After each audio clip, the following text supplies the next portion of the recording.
And in what type of startups do you currently invest, and what are you looking for to invest in? So we invest in whatever the entrepreneurs bring to us, and so they really drive that effort.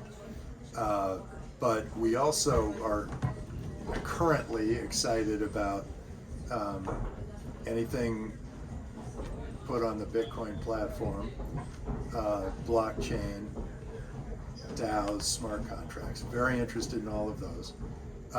We're also interested in the digitization of medicine, and you how mentioned some interesting projects in digitization. Sure, we have one called Cloud Medics that keeps track of, well, right now they just use medical records, and they can outperform the average doctor in diagnosing a patient. That, when you add Fitbit results and your genetic history and what you ate for breakfast and who you've had contact with and where you've traveled and what airplane seat you sat in, you start putting all that together, they will do a better job of diagnosing a disease than any doctor ever could, because they can't ask enough questions to get that kind of data. Also, in therapeutics, we backed Atomwise and Verge and 1063, three companies that use computational biochemistry rather than the wet lab to design drugs. And so you can design a drug specifically for you and your disease, and I can design one for me and my disease, so they can be very specific to the patient. So I think that could be... Does it use AI as well? Yes, 1063 and Atomwise both use AI to run simulations of drugs and how they respond to diseases through time. It's great. And then the other area that I think is really interesting is what Elon Musk has broken open, which is transportation in space. Because I think by creating Tesla, it was the first car company created that was successful in about 50 years in America. And by doing SpaceX, it was the first really successful private rocket company. He opened people's imaginations, and I've seen thousands of entrepreneurs changing transportation and changing space. So I'm pretty excited about what's going on there too.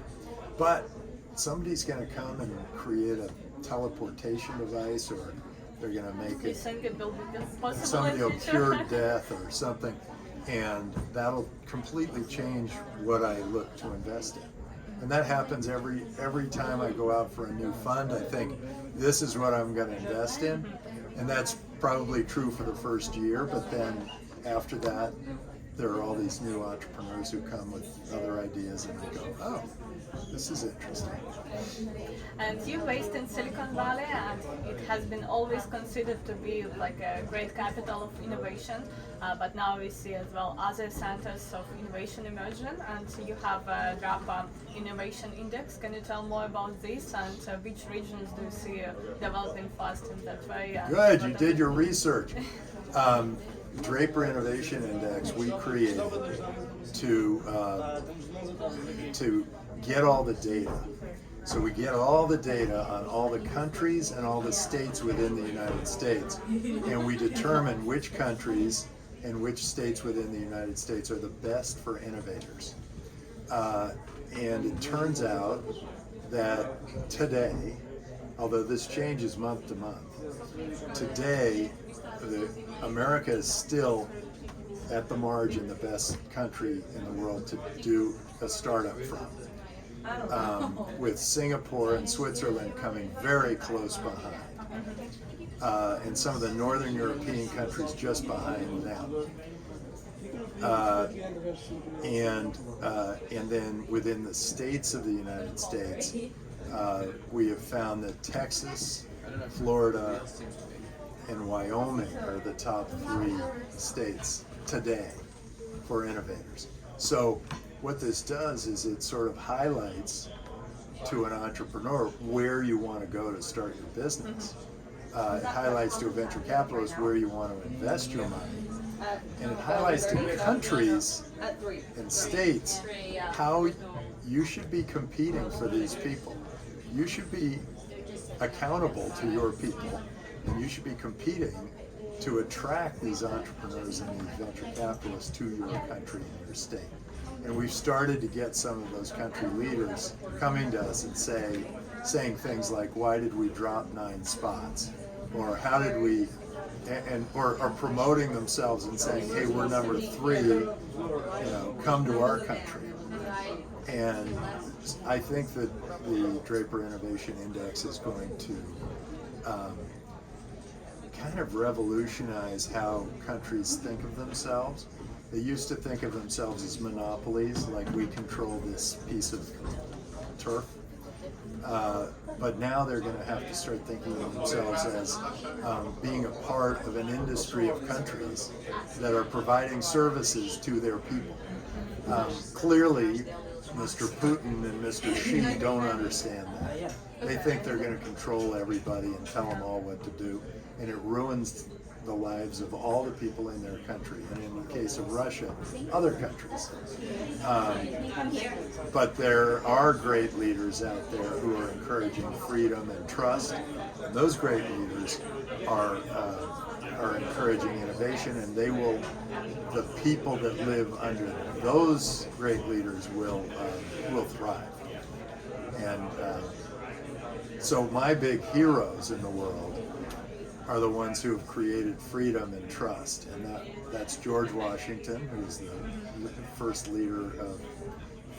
president of the United States. They wanted to make him king, and he said, no, I'll be voted in and voted in again, and then I'll retire. And Deng Xiaoping, who opened up China and said, some of us will get rich first, and he said, and this free market is the way to operate. It's very important to have a free market. And he freed China for about 40 years, and now China, of course, is locked down again.